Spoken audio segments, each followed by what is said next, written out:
やっほー、皆さんこんにちは、くみです。そしてここにはティコちゃんがいます。ティコですはい、私は今実家の鳥取県に帰ってきています。1月の末から2月の末までアメリカのカリフォルニア州に行っていたんですが、2月末に日本に帰ってきて、私の大阪の家に帰ってからもうすぐ鳥取県の地元に帰ってきました。はい、今ここはですね、私の部屋じゃなくて私の弟の部屋です。なのでいつもとちょっと背景が違うと思うんですけど、はい、このみんな知ってるかな、日本のロックバンドで UVERWORLD っていうバンドがあるんですけど、私の弟が UVERWORLD が好きだったので UVERWORLD のライブのタオルですねがあります。あとは賞状って言うんですけど、賞状ね、テニスの弟がテニスしてた時にもらった賞状がちょっとたくさん並んでますね。すごい。はい。で、背景が違うんですけど、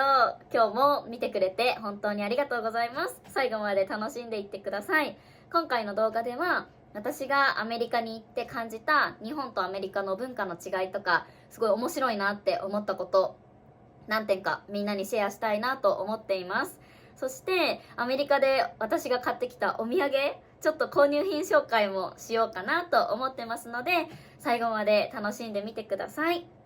はい、私1ヶ月間アメリカに行ってたんですけど、みんなはどんな1ヶ月でしたか？何人かの方からアメリカの Vlog をすごく楽しみに待ってるねって言ってもらったんですけど、実はですね、私 Vlog 用の動画は撮ってなくて、全力でアメリカにいる間、もうその時間その瞬間を楽しみたかったので、 YouTube でアメリカ Vlog をアップする予定はありません。はい、もうね、アメリカにいる間は五感を全力でフル活用して、五感っていうのは視覚、あとは目ね、視覚っていうのは、あとは聴覚、耳と味覚、味と嗅覚、鼻と触覚、触ること、タッチ、触れることですね。その五感をフル活用してアメリカのなんか経験を全力で楽しみたかったので、ちょっと YouTube のことは考えずに全力で楽しんできました。でもですね、やっぱり私はすごいポッドキャストを作るのが恋しかったし、早く動画をアップロードしたかったんです。なので今日はすごくワクワク楽しみに撮影しています。みんなも本当に長い間待っててくれてありがとうございました。早速話していきたいんですけど、アメリカって言ってもすごく大きいし、州が違ったら国が違うみたいに全然違うと思うので、私が今回感じたことは、アメリカのカリフォルニア州、特に LA で感じたことっていうお話なので、それはちょっとご了承ください。はい。じゃあ、まず一つ目、アメリカに行って感じたこと。まずですね、アメリカって本当に自由な国だなっていうふうに思いました。自由な国だなっていうのは、みんながいい意味でも悪い意味でもルールにとらわれてないなって感じました。例えばなんですけど、私はファーマーズマーケットに行ったんですね。で、ファーマーズマーケットにはノードッグって書かれた、もう犬ダメですっていう風に書かれた看板があったんですよ。サインがね、ノードッグって書かれてて、で、私はその瞬間すごいびっくりしたんです。なんでかっていうと、たくさん犬がいたんですよ、そこに。で、普通にノードッグって書いてあるのに犬連れてきてる人いるくないみたいな感じで、私はすごく驚いたんですけど、多分あの場でその驚いてる人って私だけだったと思います。アメリカの人たちってみんな自分の自由をすごく大事にしてるし、周りの人が何してても全然気にしてない感じがすごく伝わってきました。なので犬を連れてる人がいたとしても、その周りで見てる人も全然気にしてないし、ノードッグって書かれててもなんか注意する人も全然いないし、だからあの瞬間あの場でみたいな、なんで犬がいるのってなってたのは多分私だけで、そうみんな全然気にしてない感じだった。それがすごい面白いなって思ったんです。まず日本だったらノードッグって書かれてるところに犬を連れてくる人はそもそもいないし、日本人はルールをすごく大切にするし、いい意味でもね、ルールを必ず守る人たちが多いので、だからそういう場所に、公共の場に犬を連れてくる人なんていないし、もしワンちゃんを連れてきてる人がいたら必ず注意する人が出てくるんですよね。ここ犬ダメなところだよっていう感じで絶対に注意する人がいるし、みんな周りのことをすごく気にしてるから。そう、これはいい意味でも悪い意味でも日本はすごくルールを守る人たちが多い。そして周りの目をとっても気にしてる人たちが多いっていう風に改めて感じたし、アメリカはルールにとらわれてない感じ。で、みんながもう個人個人の自由を尊重してるというか、自分の好きなことやってるなっていう風に感じました。で、これはいいことだと思うんですよ、すごく。周りの人に迷惑をかけないんだったら、別にね、自分の好きなことしてたらいいと思うんです。で、日本は逆にルールを気にしすぎたり、周りの目を気にしすぎて、自分の自由までちょっと制限する感じがして窮屈だなって思うことも正直私もあります。他にもそのファーマーズマーケット以外でも感じたのが、やっぱり年齢とかにもとらわれず、みんなが自分の好きな服を着て自分の好きな場所に行って、全力でその瞬間を楽しんでるっていうのを強く感じました。例えばバレンタインデーとかスペシャルな状況、オケーションの時にみんな目いっぱいドレスアップして綺麗なお化粧をして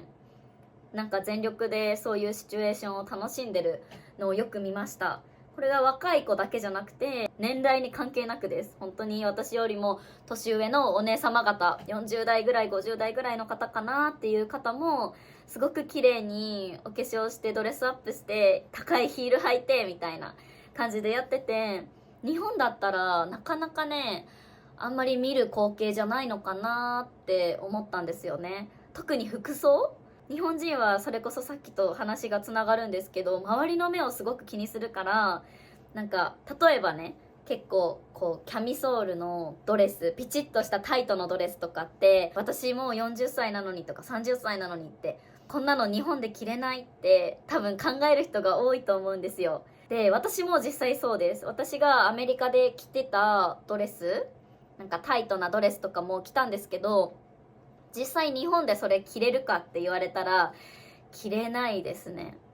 で、やっぱりそれはなんでかっていうと、着たいけど、もちろん着たいし、そういうドレスアップする服装とか私は好きなんですけど、日本でそれ着たらめっちゃ周りの人にあの人露出が激しいって思われたりとか、もう25歳なのにミニスカート履いてるとか、そういう風に思われちゃうんですよね。そういう思われないかもしれないけど、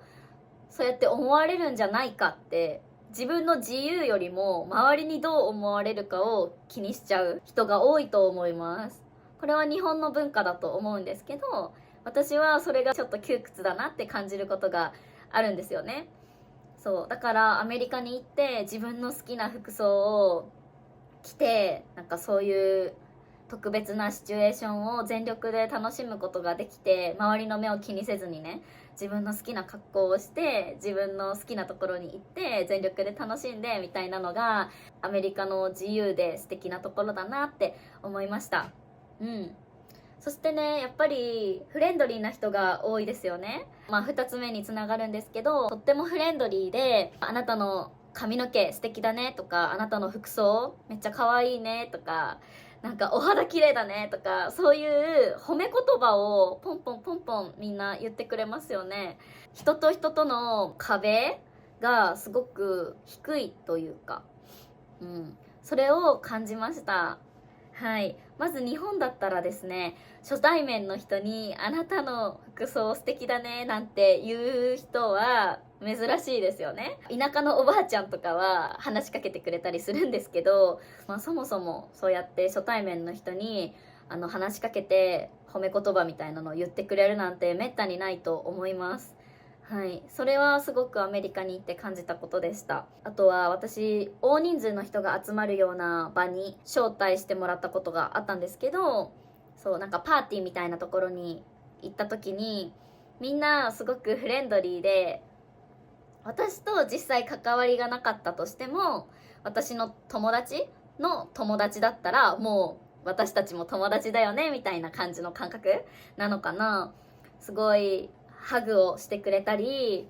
初対面でもそういうフレンドリーな友達と人とのこの壁が低い感じ、それをすごく感じました。これは日本ではおそらくなんですけど、初対面の人にはすごく礼儀正しく礼儀を重んじるっていうことがあると思うので、これはこれで日本のいいところだし、フレンドリーなのはアメリカのすごく素敵なところだなっていう風に感じました。日本と全然違うなって感じた。あとはなんかどんなところにも自分のパートナーを連れて行ってたりしますよね。自分の友達のコミュニティの中にも自分の彼女とか自分の彼氏とかね、そういうパートナーを連れて行ってみんなに紹介してみたいな、そういうシチュエーションって日本では結構珍しいと思うんですよ。まあ人にもよるけど、でもアメリカのそういうパーティーの文化というか、プラスワンみたいな感じでね、自分のパートナーを友達たちに、違うコミュニティの友達に紹介するっていうのは日本とアメリカの文化の違いだなって感じました。はい。なので私今回アメリカに行ってすごくたくさんの人にお会いすることができたんですけど、それもね、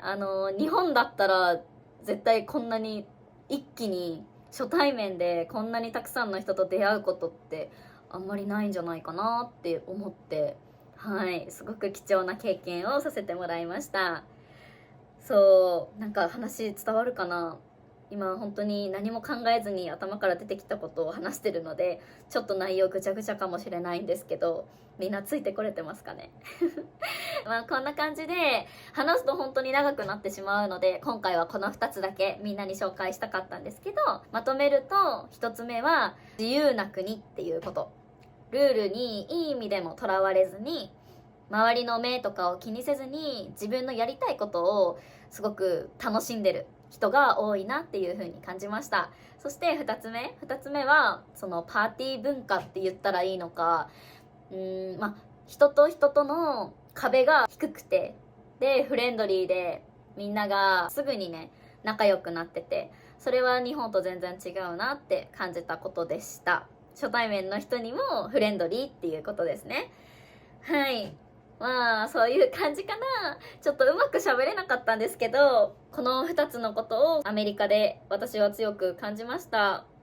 はい、じゃあ今からはアメリカで購入したものをちょっとみんなに軽く紹介できたらいいなと思ってます。お土産コーナーです。じゃあまず1つ目、エントリーナンバー1、ドジャースのクマちゃんを買いました。めっちゃ可愛くないですか？これは空港で買いましたね。ア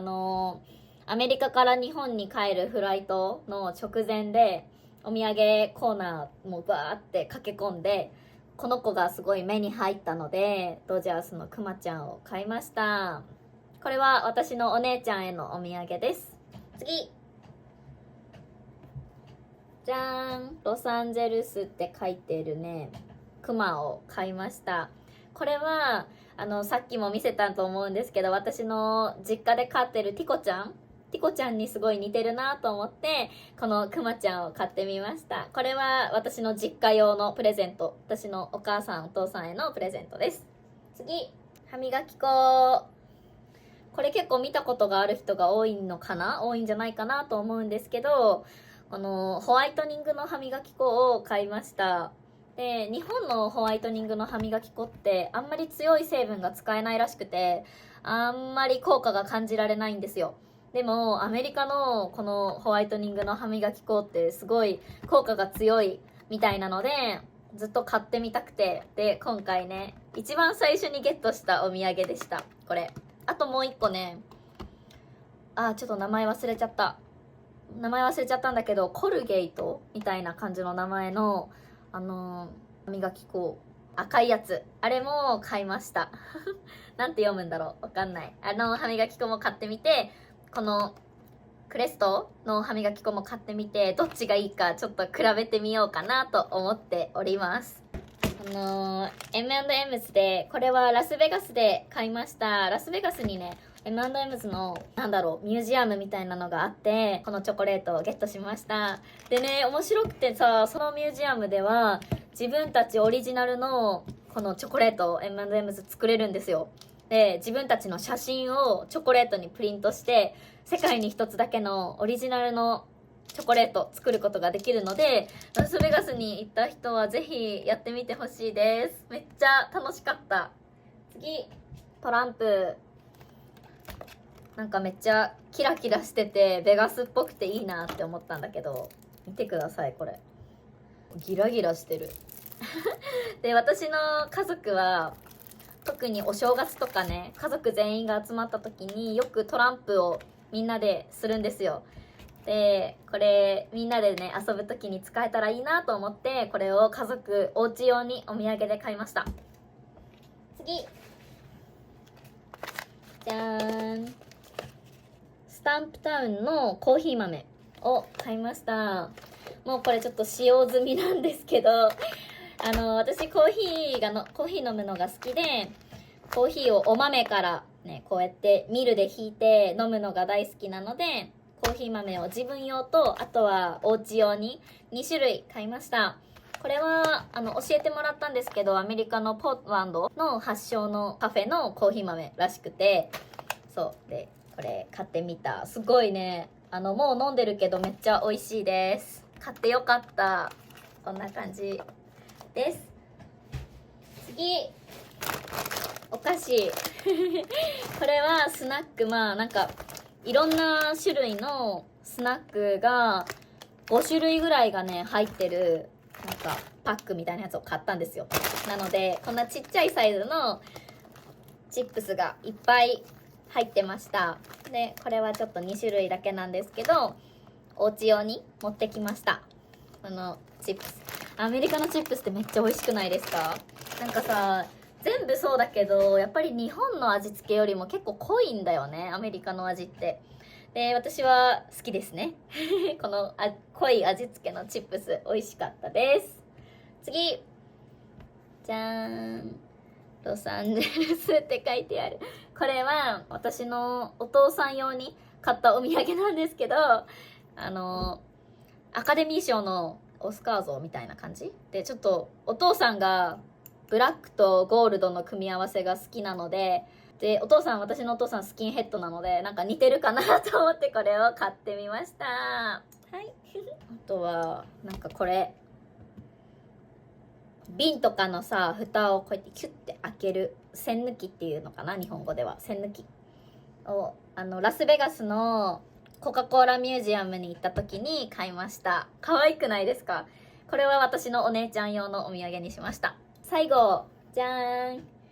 これもコカ・コーラミュージアムみたいなところに行った時に買いました。この子はね、ティムくんのおもちゃ、ティムくん用のおもちゃで買ったコカ・コーラの